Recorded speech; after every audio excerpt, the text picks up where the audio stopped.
Oui, puisque ce matin, quand les 5 entreprises israéliennes qui ont un stand ici au Bourget sont arrivées, elles ont vu leur stand muré d'une cloison. Il faut dire cloison, pas mur, d'après les autorités françaises. En tout cas, quelque chose qui fermait absolument le stand, noir, impossible d'y accéder. Les entreprises n'avaient pas été prévenues, ça a été fait dans la nuit. Hier soir, en principe, tout devait aller comme prévu. Elles devaient exposer leurs innovations et donc c'est une décision du gouvernement israélien du gouvernement français pardon, et les autorités israéliennes n'ont pas compris ce qui se passait. J'ai pu glisser un œil quand même dans une brèche de mur qui avait été ouverte sur le stand de l'une des entreprises Israel Aeronautics Industries et qui exposait notamment un missile Air Nora qui est un missile d'une portée de 400 km qui est destiné à la vente à l'étranger. Mais les autorités françaises ne s'expriment pas réellement. Des sources effectivement disent que le problème porte sur des armes offensives qui devaient être exposées par les Israéliens, ce qui n'était pas prévu. En tout cas, les entreprises israéliennes, elles, bottes en touche, disent que c'est un scandale. Je me suis entretenu avec le vice-président de Rafael, qui est, vous savez, cette entreprise israélienne qui fabrique notamment le dôme de fer et d'autres systèmes de missiles antidéfense israéliens. On va l'écouter. Je pense que c'est une décision scandaleuse du gouvernement français.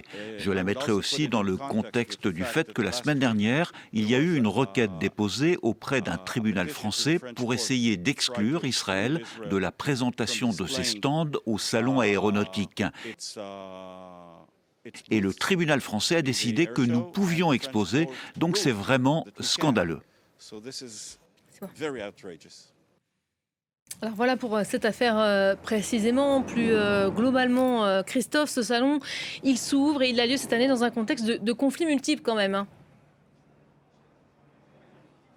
De conflits multiples, vous avez rappelé là, tout au long de votre journal le conflit avec l'Iran, mais il y a aussi l'Ukraine, il y a beaucoup de conflits en cours en ce moment, et donc l'industrie de l'armement, elle est en effervescence dans tous les pays. L'Europe a récemment annoncé des volontés pour beaucoup de pays d'augmenter leur budget de défense, et donc on voit tout ça ici à Paris, au Bourget.